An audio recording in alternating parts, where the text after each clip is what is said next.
So here to get the evening rolling is Scott Feinberg.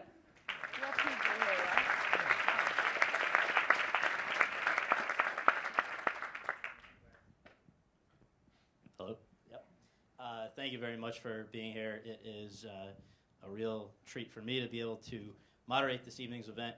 I had the opportunity to meet Daniel a couple of weeks ago, and also yesterday to see him in his play on Broadway, How to Succeed in Business Without Really Trying, and I encourage everyone to check that out if you can before he wraps up at the end of the month.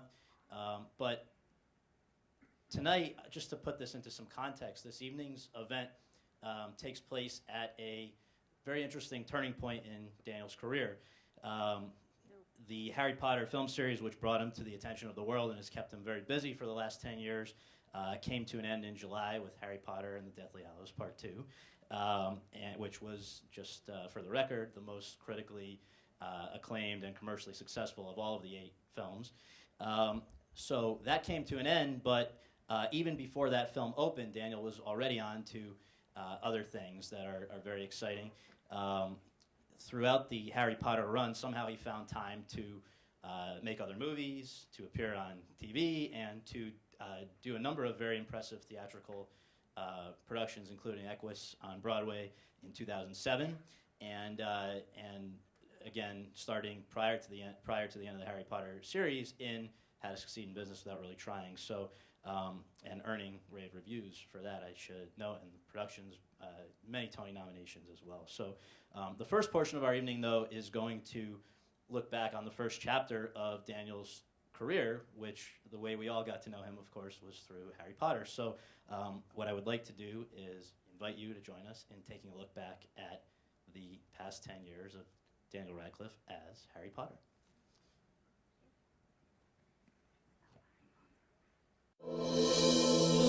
Did you ever make anything happen? Anything you couldn't explain? You're a wizard, Harry. I'm a what? There's no such thing as magic. Dear Mr. Potter, we are pleased to inform you that you have been accepted at Hogwarts School of Witchcraft and Wizardry. Wicked. Wow. Do you know what is hidden in the school at this very moment? The Philosopher's Stone. He's rather disagreeable, isn't he? Harry! The Chamber of Secrets has indeed been opened. Terrible things are about to happen. Mr. Potter will always be around to save the day. Don't worry. I will be. Take it away!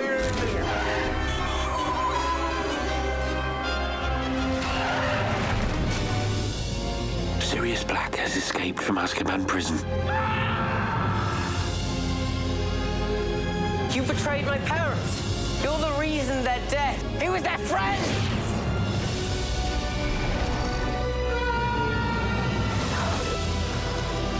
Only one would die tonight.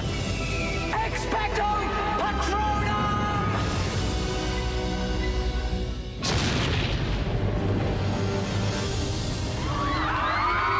The Tri-Wizard Tournament for a series of magical contests. I love when I do that. Only one wins eternal glory.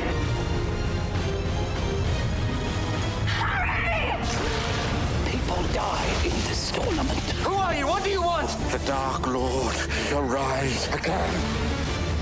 Things have changed. The Dark Lord approaches. He wants to build up his army again. If Voldemort's building up an army that I want to fight. It's your turn now. We're forming some sort of wizard army. I will have order! Sort of exciting, isn't it? Breaking the rules. Look at me!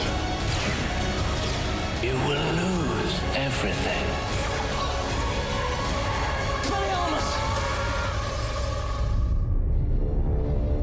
Once again, I must ask too much of you, Harry. Voldemort has chosen Draco Malfoy for a mission. In my life, I've seen things that are truly horrific. Now I know you will see worse.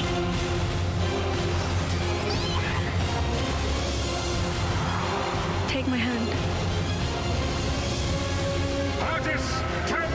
I have to do this. Fight back, you coward! Fight back!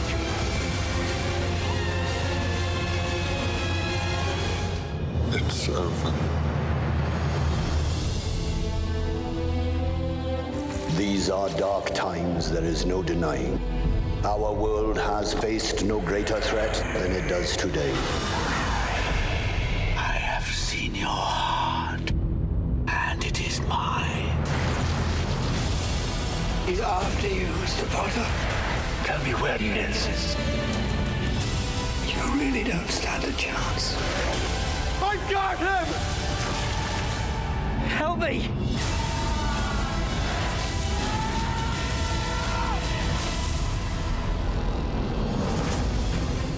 You've kept him alive so that he can die at the proper moment. Bring him to me. If we find him, we can end this.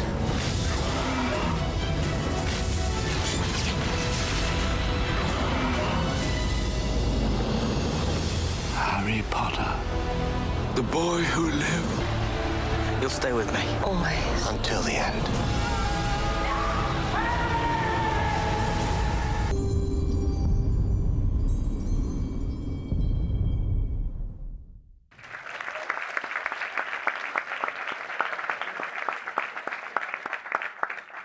For a long time, people have referred to Daniel Radcliffe as one of Britain's great young actors. I think tonight it's fitting to welcome him as one of the world's great actors. Please welcome Daniel Radcliffe.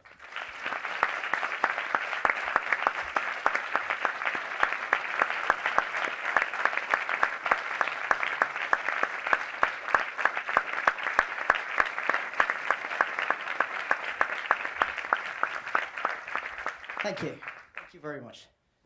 Just for the record, I'm going to keep this here, not because I'm checking my emails, but to monitor our time, because I know we're on a bit of a schedule. But first of all, thank you so much for fitting us in. I know, first of all, you've had a pretty packed schedule, 8 shows a week, and you're a little under the weather, so it's particularly nice of you to fit us in. So, Thank you very much for having me. I'll use the mic since it's here. I think to begin with, just an interesting question that I'm sure everybody wonders is, where did it all begin for you? Just where were you born? Where were you raised? What sort of a childhood before this all hit did you have? I grew up in Fulham, southwest London. I, to my mum and dad, who are also here, and I had a very, very happy childhood. I wasn't particularly good at school. I mean, in terms of the work I produced, I was very, very talkative, and I would, that was pretty much what all the reports said, was we like Dan, but he's crap at the work and he talks too much. So that was it really, and I didn't ever, I was never in a school play. I recently read on my own IMDb page that I apparently wanted to be an actor from the age of 5, which I don't recall being true. I think I turned round to my mum when I was 5 and said, I want to be an actor, and but I was 5. My opinion on what I wanted to be changed hourly. So it was never something that I was driven towards, and there was one point when I was sort of 10, no, I was younger, I was 9, and again, having not a great time at school, not a horrible time, but just not good at sports, not great academically, so just not feeling particularly special in any way, and just, not very happy, I suppose, in that way. So it was a friend of my mum and dad's, called Sue, suggested to them, why doesn't he audition for David Copperfield, this BBC adaptation that was happening.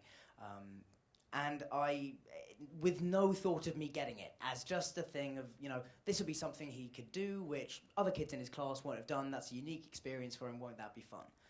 And then I got it, and then it sort of all went from there, really. I mean, and now I can't imagine my life in any other industry. Well, another question. Did you first hear about the Harry Potter books the way the rest of us did when they came? I mean, how did it, what was your first introduction? Did you read them? I wasn't a big reader Yeah. at all when I was younger. My dad read the first two to me, and I enjoyed them, but didn't really follow through or read the rest. So I wasn't kind of swept up in it the way everyone else was. And even then, I had that slightly belligerent mindset of everybody else is loving it, I'm not going to read them. Even when I was 9, but obviously I got the part and read them and devoured them, and then I am that kind of example of a kid who didn't read much, read the books, and then just started to have a real appetite for literature, and I am that story of Harry Potter got me into reading. Well, I think you've probably had to do this a million times, but I would like to ask you if you wouldn't mind just to take us back to this night. I believe it's in 2000 when your father takes you to the theater. Yes. And in front of you are two interesting people, and what happened that night? Yeah, I mean, it's the story that has been kind of romanticized over the years. My dad was a literary agent in England, and through Norma Heyman, who was David Heyman's mum, who produced a film called Gangster No. 1, which my dad represented the director, Paul McGuigan. So there was kind of a connection to David Heyman through my dad to me already.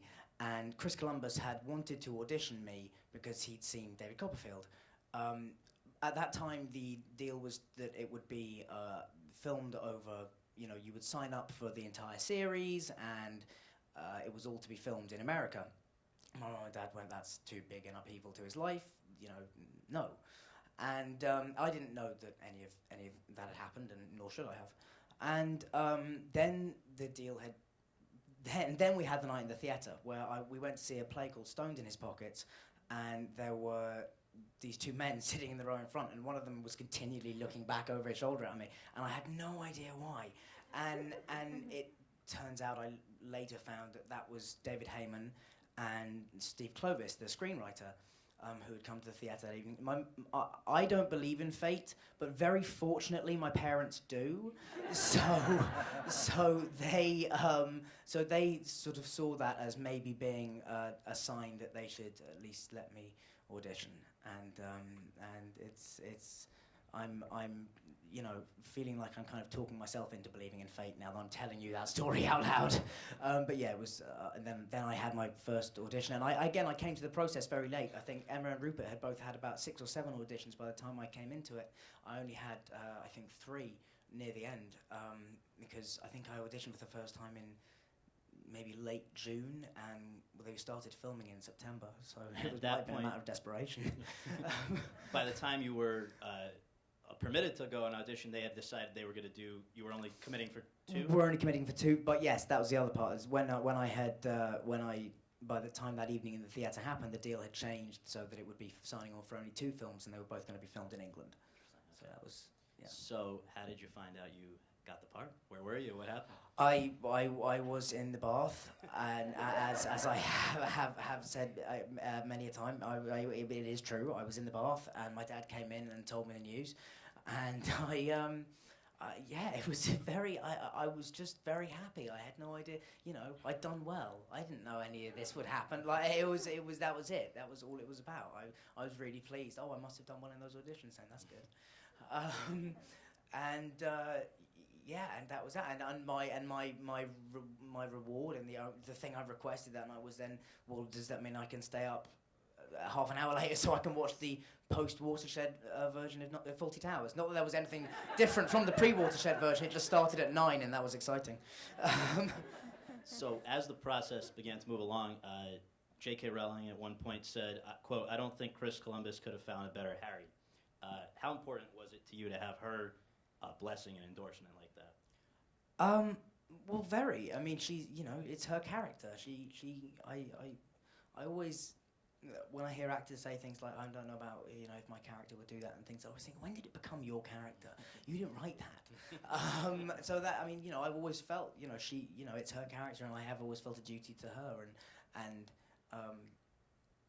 whenever she tells you that you're doing well, and that you know, she sees the film and she thinks, and she comments on a specific moment or something. It was always very, very gratifying to know that, you know, we had her support. But she was always so supportive of the series and all of us, and also very, you know, she knows how good the books are, and she knows that nothing the films could do could ever debase that in any way. So she's I think very comfortable with the idea of films being made, and has always been very supportive, and you know, will be there as much as we want her to be there, but you know, she doesn't feel like, you know, a presence on set. You know, she only came out for a few visits. It wasn't like the author standing over the director making sure everything's okay. It was nothing like that. She was always just very, very excited by the series, I think. So the first film is completed and comes out and is this tremendous hit, which I think people, you know, knew that it had a built-in fan base, but it really exceeded even the greatest expectations that there were at that time.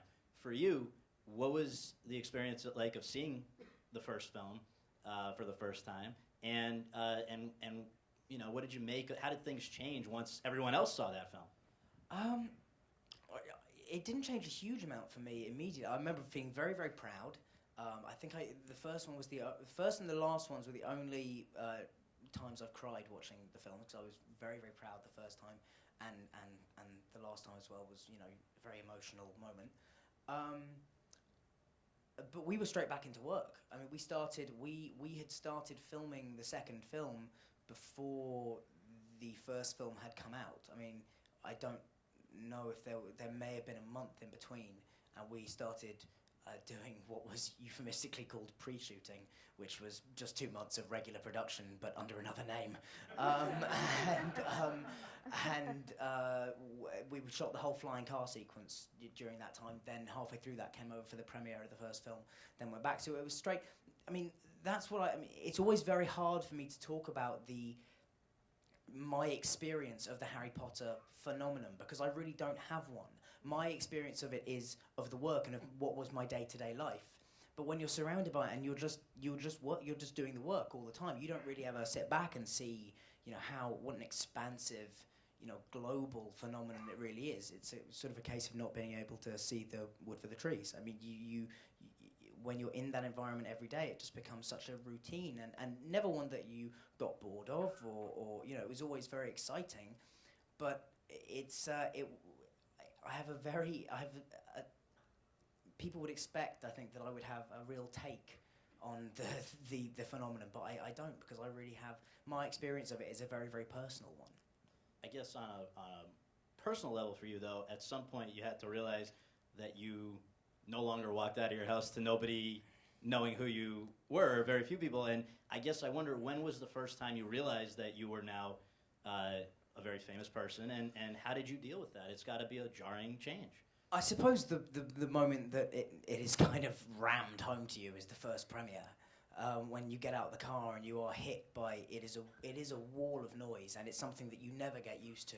It's still very intimidating, and yeah, I suppose that was a moment that you go, oh, I guess people are going to be interested in me from now on, and yeah, I mean, you it's not something you particularly get used to. It's very strange to me still that people are interested in me, and that I forget, because it's just my life, and I've had a wonderful life, but I don't automatically assume that everybody else is going to be interested in my life, but invariably they are. It's a strange world that you live in once you become famous, because, or I hate using the word famous, but you know, that's what you are ultimately when you do all those premieres and your face is out there. But it's also quite a slow process, because you don't walk out the door one day and suddenly it's like that scene in Notting Hill where you just have hundreds of paparazzi. It's not like that. It's a very slow process of, you know, one person will recognize you every so often. And so, you know, maybe if you're going to a crowded place, maybe start to wear a baseball cap. And then it just kind of escalates. So not that the disguises don't get ridiculous the longer you do it, but you know, it's something that you just, it's not a case of you wake up one day and go, oh right, I need to, you know, be careful about where I go, or you know, it doesn't happen like that. It's quite a slow, gradual process of realizing, okay, I have to, you know, I'm going to be recognized from now on. I think that everyone would agree that the dignity and the class with which you have dealt with it has been really amazing, especially when you think about the way a lot of other people have handled even lesser degrees of hoopla around their lives. And so my question, is there anything, though, that today you would like to go back and say, if you could have advised 11-year-old Daniel Radcliffe about what you were getting into, how to go about it, is there anything that you would tell him? I don't think so. I mean, I think I'm proud of the way I've gone through my life, and I don't think I have. Obviously I'm a teenager, so there's a ton of stuff I regret. But that's I've benefited from all of that ultimately by learning from it. So no, I don't think there is any advice I would give myself other than try and shorten your signature. Your handwriting's terrible anyway. You don't need to scrawl your entire name. But no, other than that, not particularly. It's one of the things I'm proudest of the film series is how we all maintain, and it was about, but it's reflective in not just the fact that we didn't all suddenly stop caring about the work and go off the rails and all those things that people expected or feared would happen.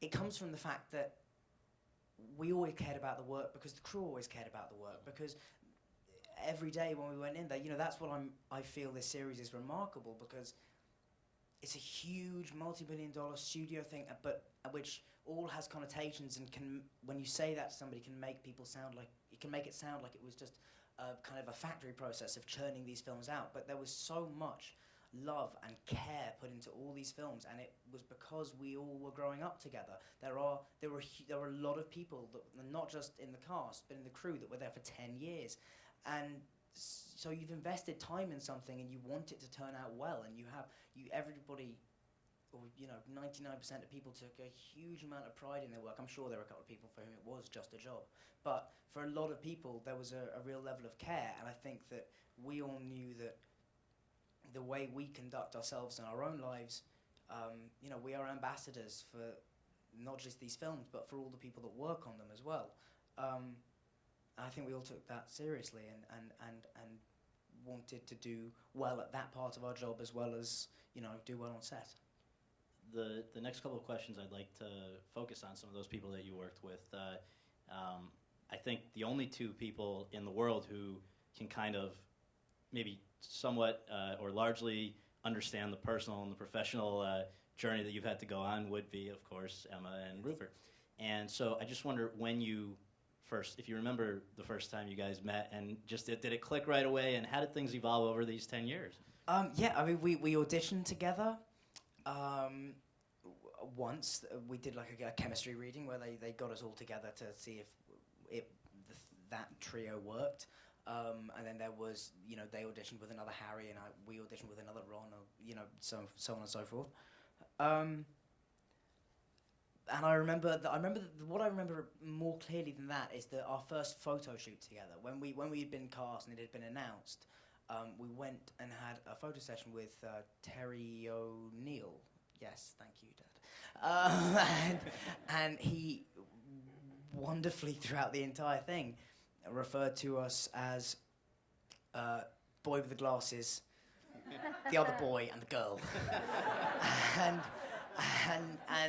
I think we all found that quite funny. And then the second thing, we flew up to Newcastle to where we were filming near there, and I believe it was Rupert's first time on a plane. And we all flew up to Newcastle, and then from there, we got a minibus to Goatland, where we were filming the Hogwarts Express stuff at the beginning. And myself and Rupert and Emma all sat on the back of the bus and pretended that we were running a radio station, and were just playing around. Because that's the thing, that whole montage of the films that you saw at the beginning, that's not... When I don't even see the films when I see that. It's not about... It's hard to say, because it's not really about the work. It's just about that was my life, and I loved it, and that was every day, every one of those scenes. I don't even see the scene. I see what was happening that day, what was going on. It's still very, very vivid. So it's just a huge collection of amazing memories, really. I think another noteworthy thing about the series was that you worked not with just one very good director, very great director, but with a number. And just to go over that, Chris Columbus did installments 1 and 2. Yes. Alfonso Cuarón, number 3. Mike Newell, number 4, and then David Yates.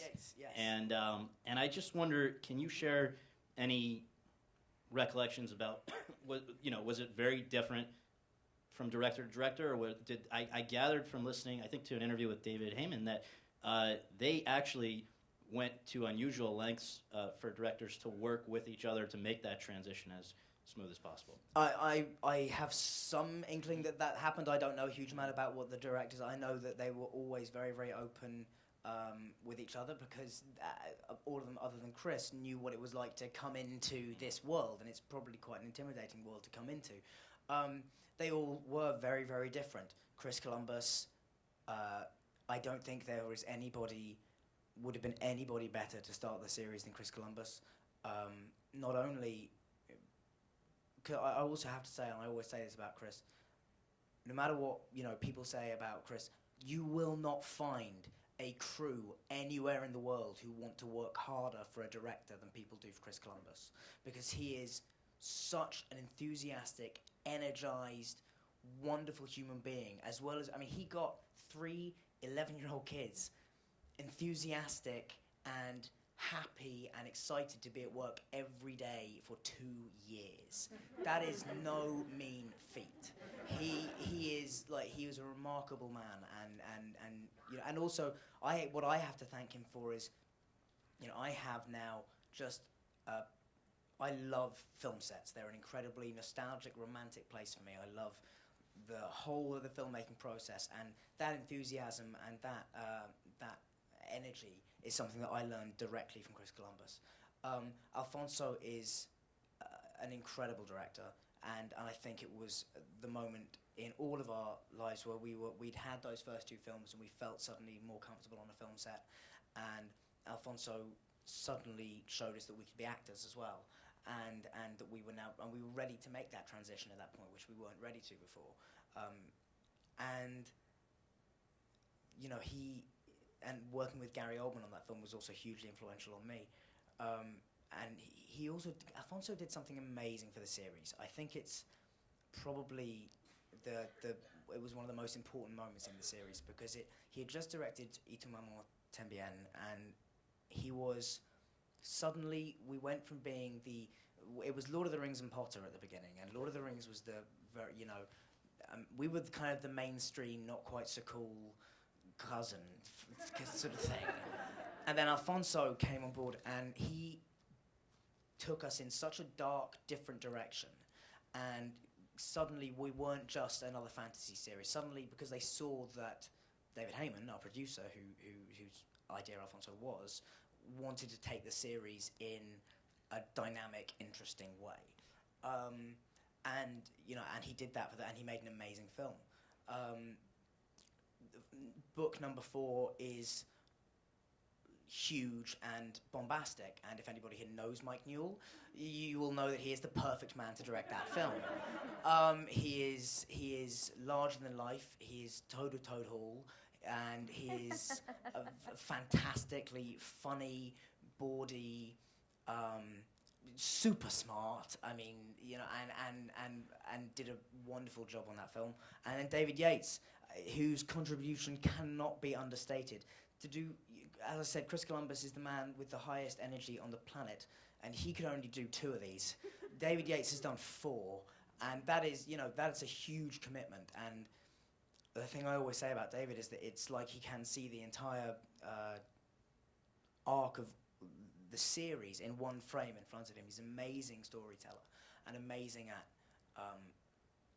particularly with finding details in the story to bring out, to highlight. He's a really, really good storyteller, and again, a wonderful human being. I've had the fortune to work with a lot of very, very good human beings, as well as being great directors. Which leads into the last personnel question, which is that I think unlike virtually any other film franchise that has ever existed, the rotating cast that joined you guys is unbelievable. And I just want to share a few names and then ask you to, pick a few if you can chime in on. But these people appeared in at least one of the Harry Potter films. Kenneth Branagh, Jim Broadbent, Helena Bonham Carter, Ralph Fiennes, Michael Gambon, Brendan Gleeson, Richard Griffiths, the late Richard Harris, Gary Oldman, Alan Rickman, Maggie Smith, Timothy Spall, David Thewlis, Emma Thompson, Julie Walters, and the list goes on.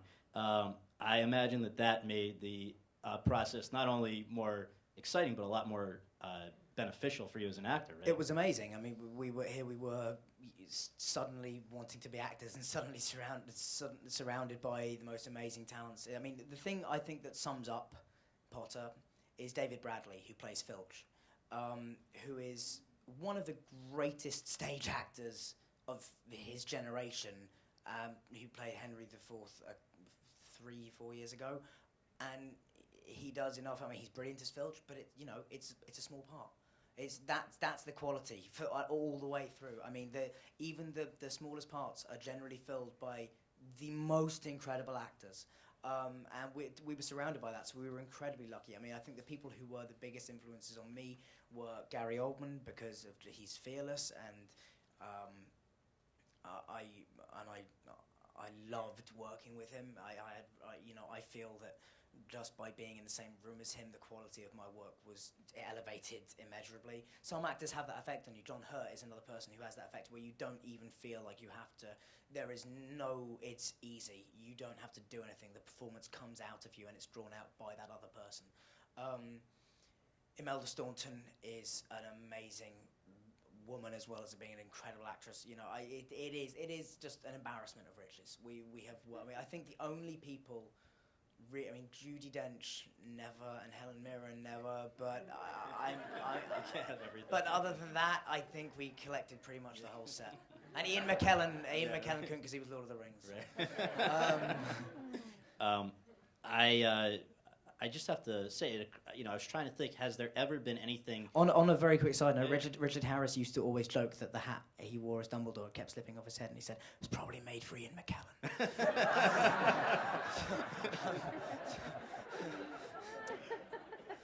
I was really thinking if there has ever been anything like this where we have watched actors grow up over a number of years in a character, in the same character. The only thing that I could even think of that's somewhat similar was the Andy Hardy films with Mickey Rooney in the 30s and the 40s, but it was not anywhere near the scope and scale of this stuff. The only other thing that I had presented to me was the Antoine Doinel films, the Truffaut series of films. That is the only other time that you see one actor go from over that many years. It's kind of amazing to be in that. Well, I just wonder then, since you're more than half of your life, approximately half of your life is documented here on the screen in this character. Do you have, when you look back at it, which you're very busy, I don't know if you have time to do that, but if and when you do, what occurs to you? I'm not that masochistic. I was gonna say. Yeah. But even just watching this montage, which I know you're able to see a little bit of. I know you said it brings you back to the day that you shot it and all of that, but as if you step back and think about the big picture, this is, a large chunk of your life. What do you make of it? I feel incredibly lucky. I mean, I maintain there is no more fun place for a 12-year-old to be than a film set. I mean, it is the world's biggest toy box, and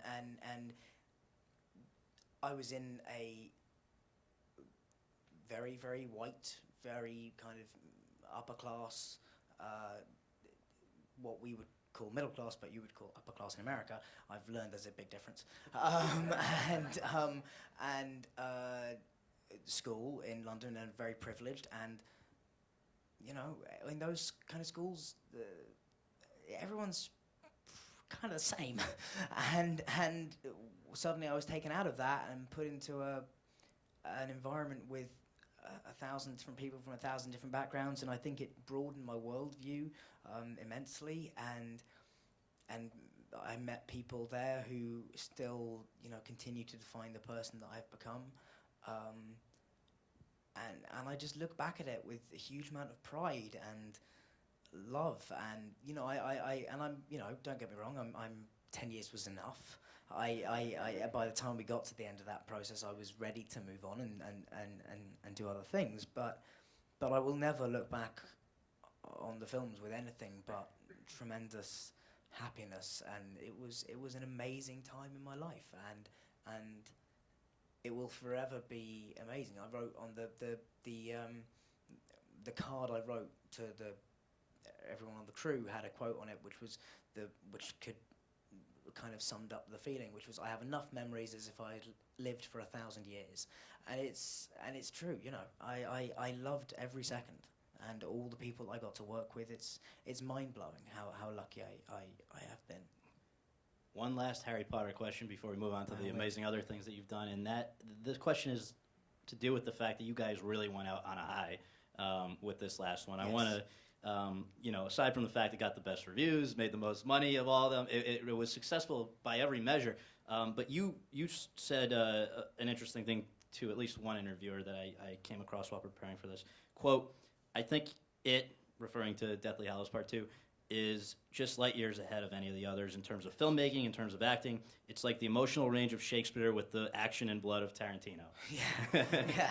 And I just wonder if you can expand on, this final film, which is really still being celebrated now as things come to a close. It is, and I was so proud of the last film, and I haven't been pleased with all of them particularly. I mean, I've been very and openly critical of my performance in the sixth film. I hated it. I'm a very harsh critic of these films, but I was so pleased with how the last one came out. I found it hard to believe that we made it at the same time as making part one, because it's so far ahead of even of that. I couldn't have been more pleased with it. Part 7. But sorry. You said same time as part 7? 7, part 1. Oh, part 1. Yeah, sorry. I'm yes. sorry. Yeah, I don't know. Some people call it 8. Some people call it. I don't know. We filmed it all in one go. Yeah. I mean, It was the one that I really felt like I got somewhere close to where I wanted to be with it. So I was pleased that so many other people felt the same way about the film, and it's very hard to.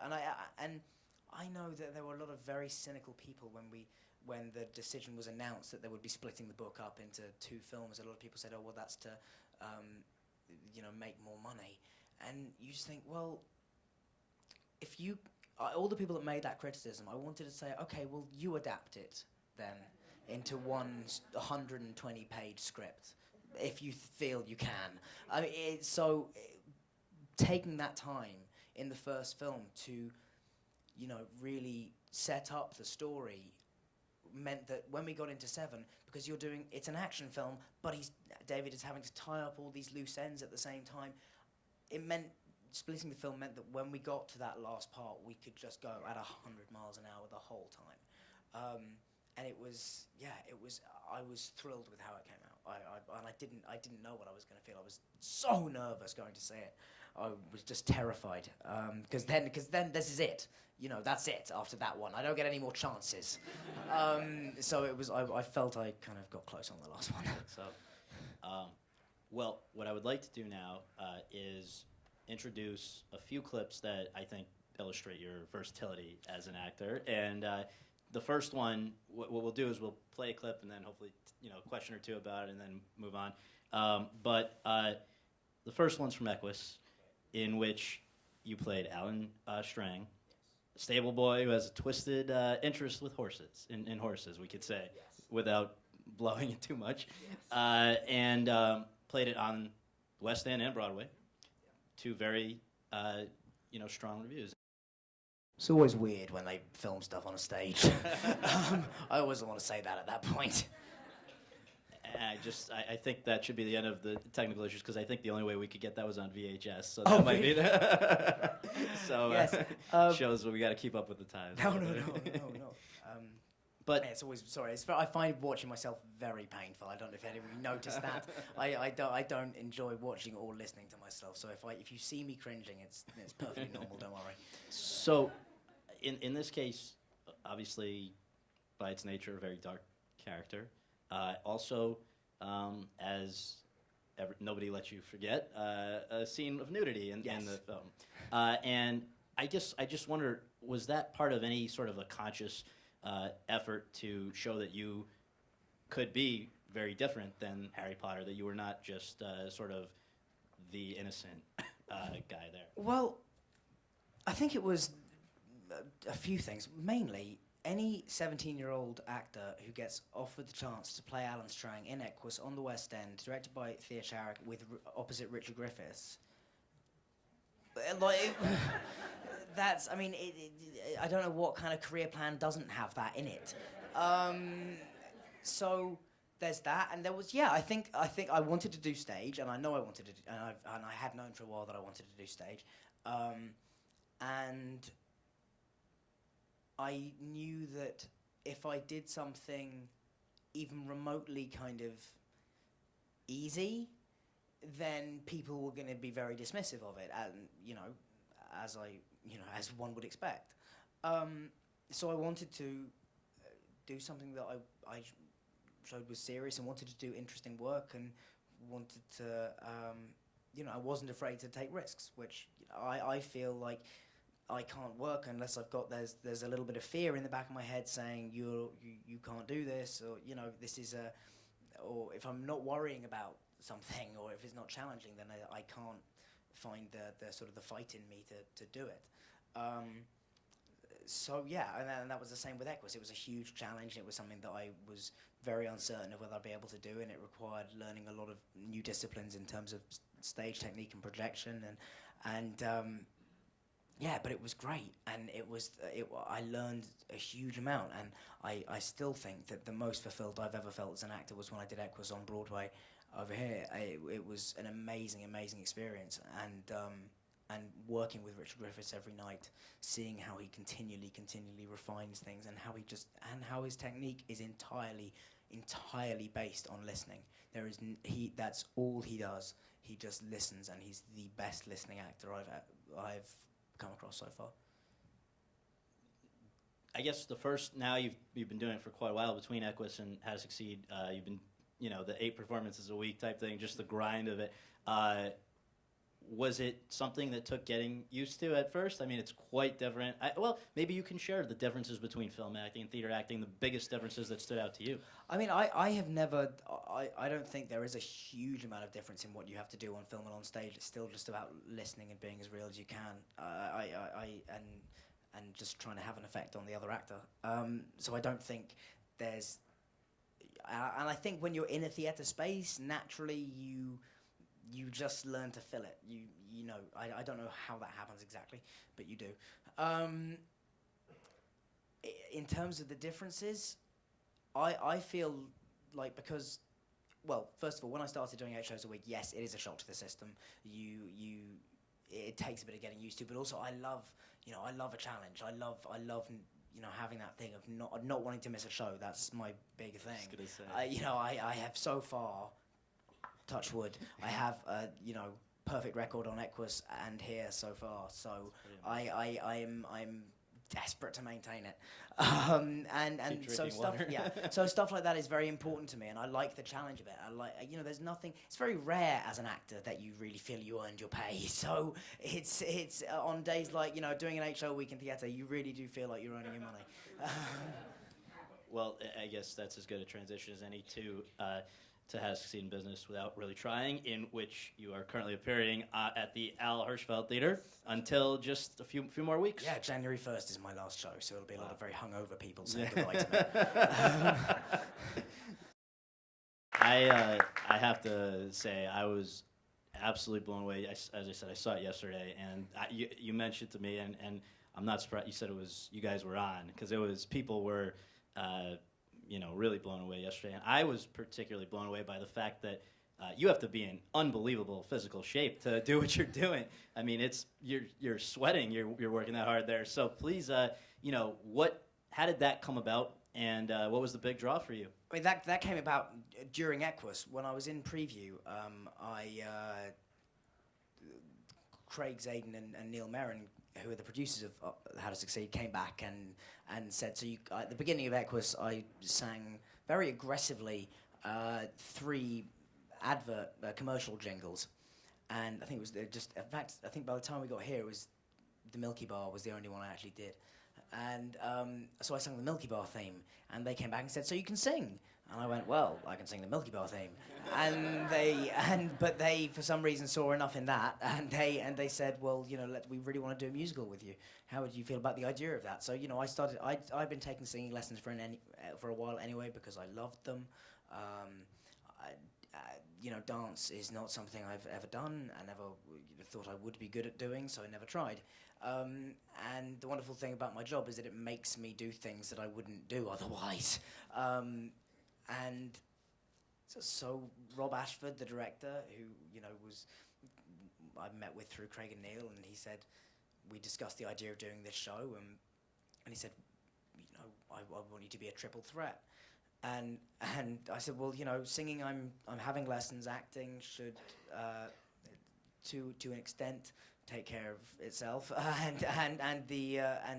But you will not get me to dance. That won't happen. Just please expunge any thought of making that happen from your mind. And he said, well, we've got a year, so let's see what we can do in that time. And so I started taking dance lessons, and I would do 3 hours on the weekend when we weren't doing Potter, and then when Potter finished, we sort of tripled the dosage, so we would do 9 hours a week of dance and 6 hours of singing, and you put enough hours in, eventually something happens, and there was never a point where I was like, oh, I've got it now, I look good dancing suddenly. It was mainly 11 months of fear. And then we got an early preview of some of the choreography, and I started learning it, and suddenly I was like, for the first time, just that month before we came over, I went, oh, yeah, I looked good. For a split second then, I looked good. And that was it. It was a lot of training, and I do feel, my proudest achievement, and I don't brag about stuff, but I have to tell you this because you have to know that this knowing me as I know me, I know how ridiculous this is. I'm an uncoordinated mess. And this year I was nominated for an Astaire Award. Like, that is the coolest thing that may ever happen to me.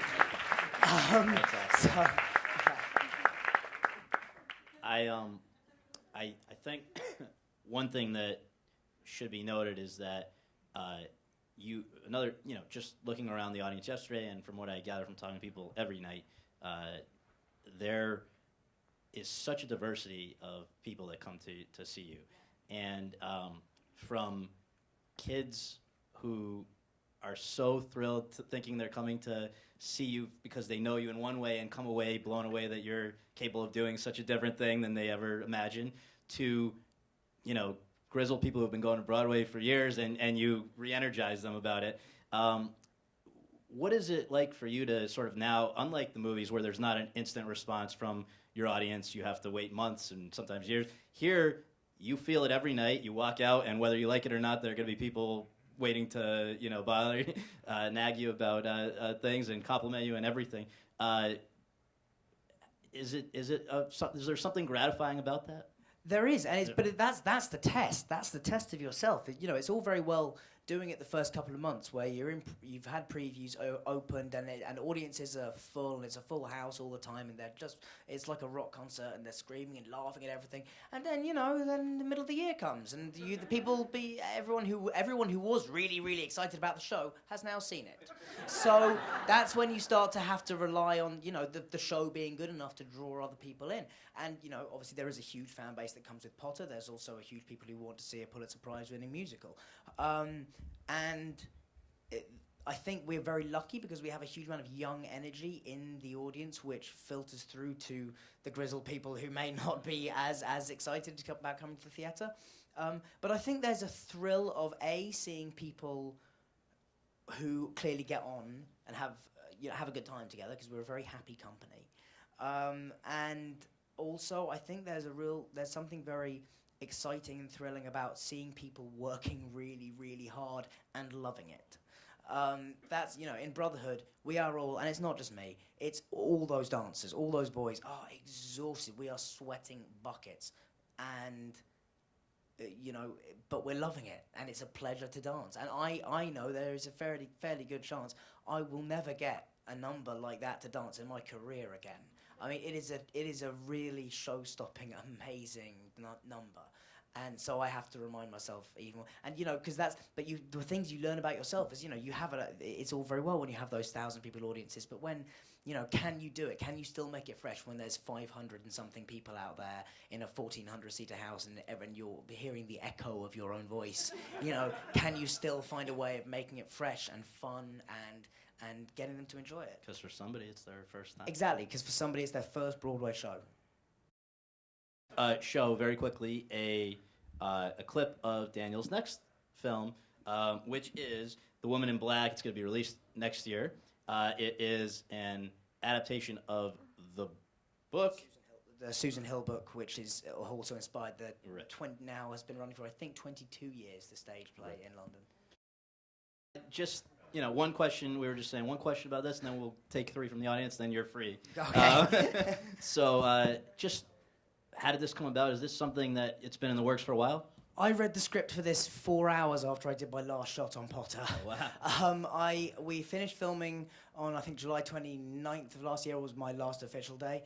And I was on a plane to come to LA to do my first round of meetings, which I'd never done before, ever. It always surprises people, I've spent combined, I've spent 10 days in Los Angeles in my entire life. So, yeah, I mean, I met the director shortly after that, and we were on the same page and wanted to make not just a horror movie that would make people jump, but also something that was a comment on grief and, a character-driven horror film, which I don't think there are too many of anymore. So in the mold of something like The Others or The Orphanage, and it was a pleasure to shoot, and it was so exciting to be doing something different. It really was. All right, we have time for 3 questions, and we're going to begin. If you'll just wait for a microphone to be brought to you, we're going to begin in the back here. Thanks. Hi. As was mentioned, the cream of British talent is in these films, and I was just in the Harry Potter films, and I was just wondering, was there a point somewhere along the line where that really hit you? Because you, at 9 or 10, you must not have known the resumes of all these actors, and I was just wondering, was there some point where it suddenly started dawning on you who these people were in terms of the history of British acting, and did that at all intimidate you or your colleagues? Well, even on my first ever job, David Copperfield, which was directed actually by Simon Curtis, who's just directed My Week with Marilyn. With Emma. He came up to me on the day of the read-through. Now, on that film, on David Copperfield, we had Maggie Smith, Ian McNeice, Bob Hoskins, Paul Whitehouse, Imelda Staunton, an amazing cast. And I remember he said to me, "You won't work with a better cast than this." and in any other case, he would have been right. And I remember the first time I met Maggie Smith, I knew she was Dame Maggie Smith, so I went up to her and I said, "Would you like me to call you Dame?" When I was 9, which I think she found very endearing, and I was in her good books ever since. So I don't think, I think that from a young age, having worked with people like her who I'd heard could be scary, but who, I never found that. I was always very, and they were always really generous with us as well. All the adult actors on the films were always very, very generous with us and kind to us, and so it never really felt like an intimidating situation. I think the most intimidated I ever was when I first met Gary Oldman. I was terrified because I just recently watched almost all of his films when I heard he was going to be in it, so I was terrified about what I was going to find. But yeah, I mean, he ended up being a huge influence. We're going to go to this gentleman in the middle. Yep, maybe we can just pass the mic down.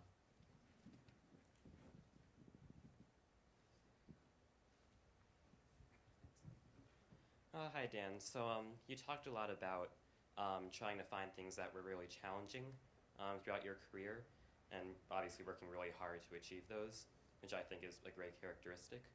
What do you think was the toughest thing that you encountered in your career, just like an adverse moment that you didn't think you'd be able to overcome, but that you were able to do in the end? Well, I think I never truly believed. I think looking back, I think, how did I do Equus? how at 17 did I have the confidence to do that? And the truth is that I really didn't at the time. But I think a lot of the time, acting is just about staving off self-doubt and self-analysis for long enough for you to be natural, and that's what. I mean, Equus was hugely liberating for me because I was tackling material that was, by anybody's measures, was seriously heavy, and to have succeeded in it in the way that I felt ultimately that I did. Was an amazing experience for me because that was a challenge. And actually, similarly, with the dance, there was never really a moment when I thought to myself, okay, I'm going to be taken seriously as a dancer on Broadway. And so those are a couple of things that I definitely had real doubts about that have come good. I would like our last question to come from one of our young people here, and I see one right up. There are two hands up. Both here and there. We can probably do. We can squeeze both. Sure. That's fine. Why not? Okay, so I know you were 10 or 11 when you started doing all the Harry Potter stuff. So was it hard, or did you ever get to do any of that like little kid stuff where you got to like go to do book clubs and play sports teams and go to the movies with your Nobody friends? wanted me on their sports team. Yes, I did. I did get to do all that cool stuff, but I also got to do it on set, which that was one of the cool things. I did all the same mad kid stuff, like climbing on stuff I shouldn't have been climbing off, and getting dirty. But I was just doing that in costume, so it just annoyed people a lot more than when normal children do it. It was, I don't think I missed out on anything. I just had a different experience of it. So while a lot of my peers, had a great time going to school, I had a great time, and I was still socializing and meeting, and I was still with young people a lot of the time, and people of my own age, so I didn't feel cut off from it in any way. But yeah, I don't feel like I missed out on too much, but I could still always, I can still do that stuff now. I don't think that'll look weird. And this young lady, yep. Hi, big fan. I was just wondering, what was one of your favorite scenes in the Harry Potter films? To film or to watch?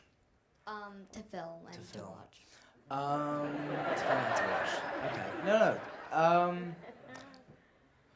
To film. The underwater sequence in the fourth film was pretty cool, just because I'll never do anything like that again.